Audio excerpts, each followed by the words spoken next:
भारत की सबसे प्रतिष्ठित परीक्षाओं में से एक यूपीएससी में एक बहुत बड़ा बदलाव होने जा रहा है। एक ऐसी नई टेक्नोलॉजी आ रही है जो परीक्षा देने के पूरे तरीके को हमेशा के लिए बदल सकती है। तो चलिए समझते हैं कि ये बदलाव आखिर है क्या और इसका उम्मीदवारों पर क्या असर पड़ेगा। आज हमारी चर्चा का आधार ये अखबार की कटिंग है। अब देखिए, इसमें और भी खबरें हैं, लेकिन हमारा फोकस उस एक हेडलाइन पर है जो सीधे सीधे लाखों सिविल सेवा उम्मीदवारों के भविष्य से जुड़ी हुई है। और यहीं से वो सबसे बड़ा सवाल उठता है कि जब लाखों लोगों का भविष्य दांव पर लगा हो, तो किसी भी परीक्षा प्रणाली को पूरी तरह से निष्पक्ष और सुरक्षित कैसे बनाया जा सकता है। सबसे पहले तो ये समझना होगा कि ये सिर्फ कोई आम परीक्षा नहीं है, ये देश के भविष्य के प्रशासकों को चुनने की एक प्रक्रिया है। और इसीलिए इसमें किसी भी तरह की धोखाधड़ी को रोकना एक बहुत बड़ी चुनौती बन जाता है। यूपीएससी का मकसद यहाँ बिल्कुल साफ है।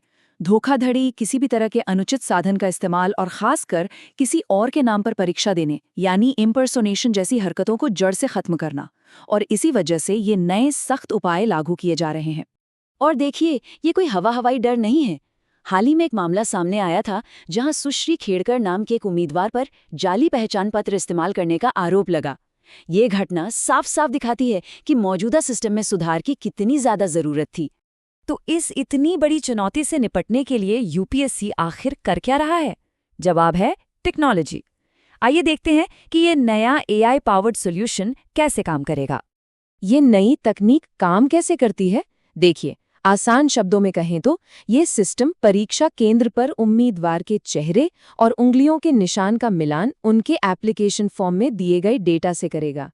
इसको एक ऐसे डिजिटल ताले की तरह समझिए जिसकी चाबी सिर्फ और सिर्फ सही उम्मीदवार के पास ही है। अच्छा, ये बदलाव कोई रातों रात नहीं हो रहा है। यूपीएससी इसे स्टेप बाय स्टेप लागू कर रहा है। इसकी शुरुआत गुरुग्राम में एक पायलट प्रोजेक्ट से हुई, फिर टेंडर जारी किए गए और अब लक्ष्य ये है कि इसे देश की सभी बड़ी परीक्षाओं में लागू किया जाए। तो परीक्षा के दिन आखिर होगा क्या? उम्मीदवारों को किस प्रक्रिया से गुजरना होगा? चलिए इसे एक एक करके समझते हैं। ये एक तरह की 3 लेयर सिक्योरिटी है। सबसे पहला लेवल है क्यूआर कोड स्कैन, जो पहचान की पहली पुष्टि करेगा। दूसरा लेवल है फिंगरप्रिंट का मिलान, जो बायोमेट्रिक सुरक्षा देगा। और आखिरी और सबसे अहम लेवल है एआई के जरिए चेहरे की पहचान, मतलब एक मजबूत 3 स्तरीय सुरक्षा कवच। अब देखने में ये स्क्रीन पर एक सिंपल सा वेरीफाई बटन लग सकता है, लेकिन इसके पीछे एक बहुत ही पावरफुल एआई इंजन काम कर रहा है, जो ये पक्का करता है कि सिर्फ असली उम्मीदवार ही परीक्षा हॉल के अंदर जा सके। अब जरा इस बदलाव के पैमाने को समझने की कोशिश करते हैं। ये कोई छोटा मोटा बदलाव नहीं है, बल्कि एक बहुत बहुत बड़ा ऑपरेशन है।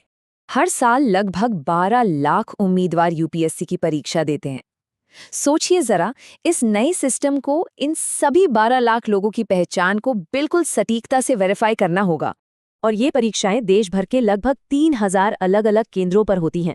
मतलब इस टेक्नोलॉजी को कश्मीर से लेकर कन्याकुमारी तक हर एक सेंटर पर बिना किसी गड़बड़ी के काम करना होगा।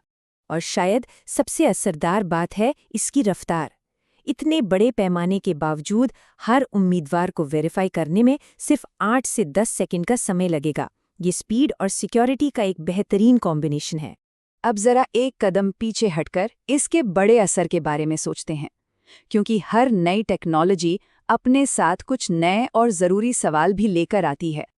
तो संक्षेप में देखें तो हम हाथों से होने वाली चेकिंग से एआई आधारित वेरिफिकेशन की तरफ बढ़ रहे हैं। इससे न सिर्फ किसी और के नाम पर परीक्षा देने का खतरा लगभग खत्म हो जाएगा, बल्कि सेंटर्स पर एंट्री की प्रक्रिया भी पहले से ज्यादा तेज और आसान हो जाएगी। ये सिर्फ यूपीएससी के लिए एक बड़ा कदम नहीं है, ये इस बात का प्रतीक है कि भारत अपनी सबसे जरूरी व्यवस्थाओं को सुरक्षित करने के लिए मॉडर्न टेक्नोलॉजी को किस तरह अपना रहा है। और आखिर में ये सवाल हमारे सामने खड़ा होता है कि जैसे जैसे टेक्नोलॉजी परीक्षाओं को ज्यादा सुरक्षित बना रही है, वैसे वैसे डेटा प्राइवेसी यानी हमारी निजता को लेकर कौन से नए सवाल खड़े हो रहे हैं।